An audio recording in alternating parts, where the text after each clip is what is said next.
Imagine being sent on a covert military mission by your own government, only to realize the bullets flying at you are being fired by the people who gave you your orders.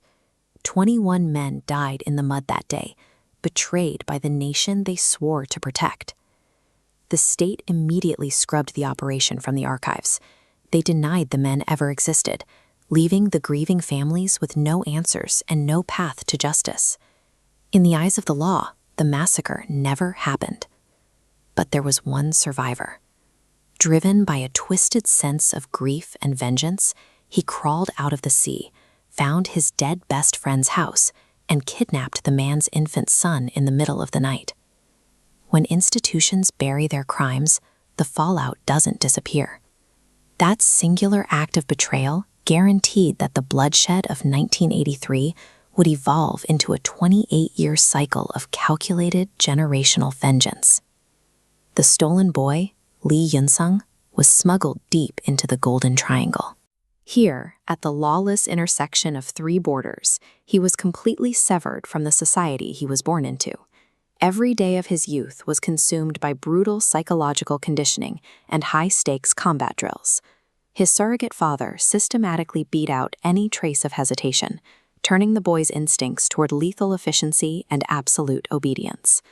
His life was narrowed down to a single objective: return to South Korea and eliminate the 5 politicians responsible for the 1983 massacre. These 5 men, sitting at the peak of institutional power, were the only reason for his existence. But a weapon made of flesh and blood eventually starts to think.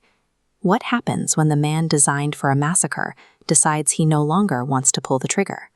When a tool designed for slaughter develops a conscience, it ceases to be a tool. Yoon-sung becomes a wild card, threatening the stability of the corrupt politicians and the revenge plans of his surrogate father.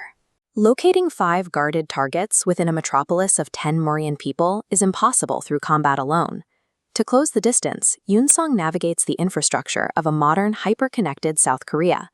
Rather than attempting a frontal assault, he secures a position as an elite IT expert within the Blue House, the executive office of the president. He is now operating from the very center of the power structure that protects his enemies. Adopting the city hunter persona, he utilizes digital surveillance and hacking to bypass the rigid physical security of the politicians. He moves through the country's networks, gathering the evidence that physical walls were meant to hide. This infiltration forces a stark realization. The men he was sent to kill are the individuals leading the legal system he is forced to break to find them. Yoon-sung's ultimate act of defiance comes when he outright refuses his father's strict orders to physically assassinate the targets. Instead, he chooses a completely different path. He implements systemic justice, destroying the targets' reputations and finances, exposing their crimes before delivering them to prosecutors. This choice triggers a deadly 3-way game. He's hunted by law enforcement, while evading the wrath of the father who trained him. By choosing public exposure over a bullet, Yoon-sung shifts the battlefield from a private vendetta to a public debate over the legitimacy of the law itself. This mission faces its most difficult challenge: Kim Nana, a Blue House bodyguard. Their roles create a literal paradox. She is legally sworn to protect the very politicians Yoon-sung is working to expose and ruin. Their relationship is not a distraction from his mission. It is the physical manifestation of the humanity and empathy that his father tried to ruthlessly train out of him. Choosing to love her is his final act of rebellion. It is the definitive proof that he is no longer just a weapon, but a man. Everything leads to an inevitable confrontation, where Yoon-sung must face the man who raised him. He must defeat his own creator to protect his future. The sight of the corrupt being arrested and paraded before the press confirms that his commitment to systemic justice was more effective than a secret execution. The arrest of the targets proves that the system can function when forced. Yoon-sung realizes that to execute these men himself would only continue the lawless cycle they started in 1983. The narrative proves that breaking a generational cycle of violence requires transparency.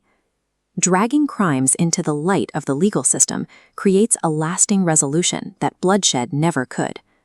Ultimately, the poison of revenge is neutralized by a commitment to the law and the capacity to love. If you enjoyed this look at the mechanics of justice and storytelling, Please subscribe for more deep dives into complex narratives. For more on the strategies used in cinematic thrillers, check out the video currently on your screen.